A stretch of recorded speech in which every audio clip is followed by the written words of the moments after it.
Hey everybody! Today we're got the Cobra 3 Pro with the Ace Pro combo. A little bit of background noise because it's actually printing in the back. I did the blaster off of Ultimate's collection. If you haven't seen it, I'll put a link in the description down below. Um, Little blaster toy with a 6-shot magazine on it. Very cool. Took some to Christmas. Very big hit. I printed them on my Ender 3 Pro. Uh, the entire thing took about 5 hours to print on the Ender 3 Pro. On the Cobra, it took an hour and 25 minutes. So considerably faster. The Ace Pro unit, 4 colors. I'll be honest, I have not used it for multicolor at this point. I simply use it because I hate changing filament. And the nice part is you can go into the Anycubic Next software. You can also use Prusa Slicer. I'll show you about that in a little bit. You can go in there, and when you go to print, you can just say, hey, this is the color I want to use. It'll feed that color in, and you're all set to go. For those of you who don't know, Bamboo Labs started out with the little filament poops that come out when it's changing filaments and things. This one does the same thing. It's got a little ejector on the side. So one of the first things I built was the deflector on the side of it and the bin for it. That brings up another point. If you do get the camera for it, the camera comes as just a board level camera and a cable. You have to go and 3D print your case for it, which I guess allows you to print, whatever style case you'd like. If you go onto the Kobra wiki, there's a little file you can download and print for it. So I printed that, printed the little deflector on the side, right over here for the poops to hit and then deflect down. I am going to change that out. That one does seem to be ricocheting back a little bit. So I did this one, which hopefully is going to do it a little bit more of an angle, shove it down into the bin a little bit better. Just another thing you might want to print. I've had very good, very good luck with this one. Very good experience with it. I will say when I tried to update the firmware, it did lock up. The spinny wheel kept going, but it said that we're updating the firmware, and it just kept going for a couple hours. That was a little bit problematic. If you do not straighten the filament out going into the Ace Pro, it won't feed it all the way in. You really got to make sure you've got a solid, 3 inches of the filament that's exactly straight, no curve on it. And then it grabs it, pulls it in, and it pulls it right over to about here on the tube. So it comes out of the back, comes right to here, and you can see them in the PTFE tubes. You'll see where your filament's going in. There isn't any order to what you need to do for what's on the top of the head. It's all a matter of control to which one is feeding it out, so it just retracts and feeds in, which is kind of nice. You don't have to worry about it. I am a little picky about things, so my OCD made me put them as 1, 2, 3, 4 on the top, and then route that all into there very nice and neatly. They do give you a few clips to hold the tubes and the cable together with. That's really pretty nice. I'm going to print a few more of them just because I want it along there a little bit more. As you can see, I only really had one for the top piece, and the print head cable is kind of coming loose around there, so I'm going to print another one. I needed the rest for all the stuff in the back.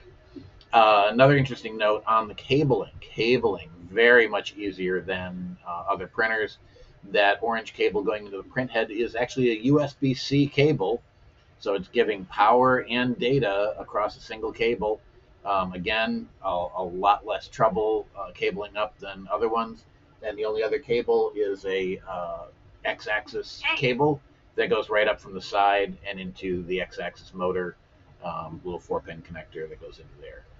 To connect the Ace Pro and the printer together, there's a cable, 6 pins on one side, 4 pins on the other side. Kind of hard to mess up. They won't plug in the other way. So, well, the 4-pin will plug into the 6-pin possibly, but the 6 definitely won't plug into the 4, so you can't mess that one up. That went pretty easily.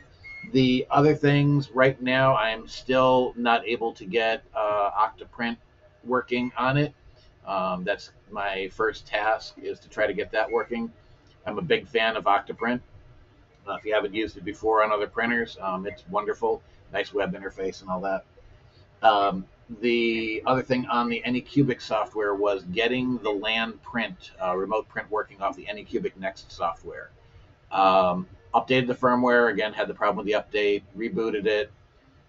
Firmware did install. I ended up rebooting it about 2 more times and cycling the Anycubic Next software a couple of times, and I was able to ping over to it.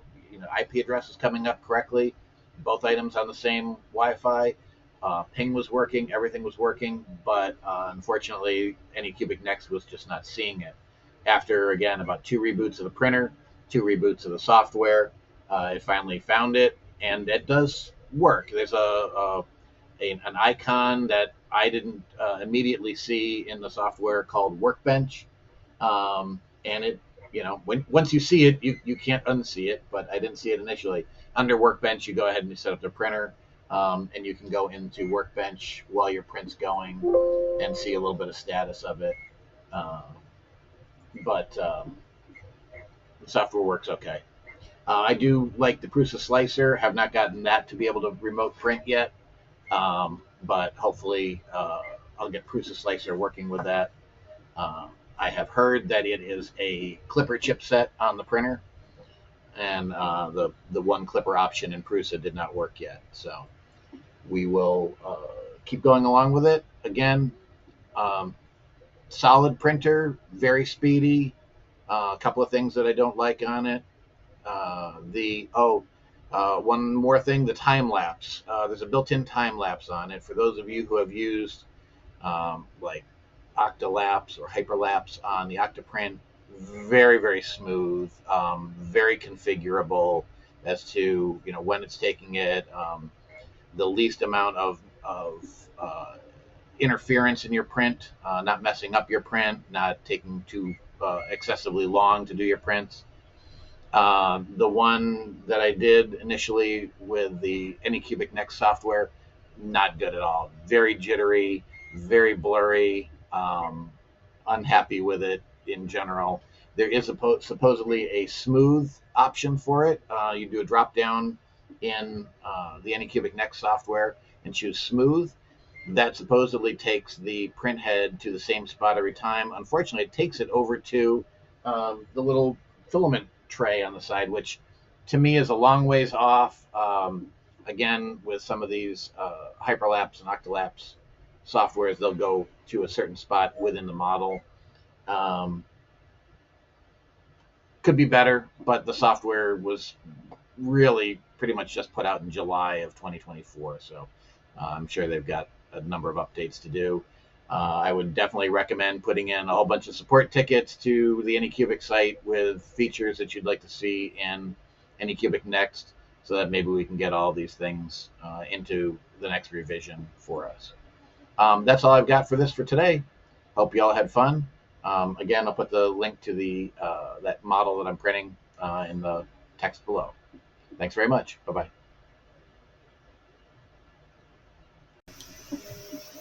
Hey everybody, this is the Anycubic Next software for the Kobra 3 Pro. The model I've got in here is the one that I tried on my Ender 3 Pro. Took about 5.25 hours to print. On the Kobra 3, it is coming out at about 1 hour and 20 minutes. Kobra 3 being much, much faster. So the Anycubic Next is made from the same basis as Orca Slicer, Prusa Slicer, and then I guess way back in the day, Slicer 3D. They even mentioned that here in the About, the Orca Slicer, Bamboo Studio, Prusa Slicer, Super Slicer. It's based on the same back end. Unfortunately, they don't all combine all their printers together, so getting individual printers into each of the slicers is a little bit difficult. I did find a profile for the Kobra 3 to use in Prusa Slicer, if that is your preferred. This one does a decent job of it. I'm not doing anything outrageous here. I'm just getting the models in and printing them. I have not done any adjustments by layer. I've got some other things that I do that have different adjustments for different layers. The basic here is what it comes up in, and you basically have quality, strength, support, multi-material. But really what you're looking at is this right here, and you get your layer height and your settings for the Anycubic Kobra 3. So again, for getting started and getting going, very quick and easy. Going up to here, you won't get the remote print until you slice it.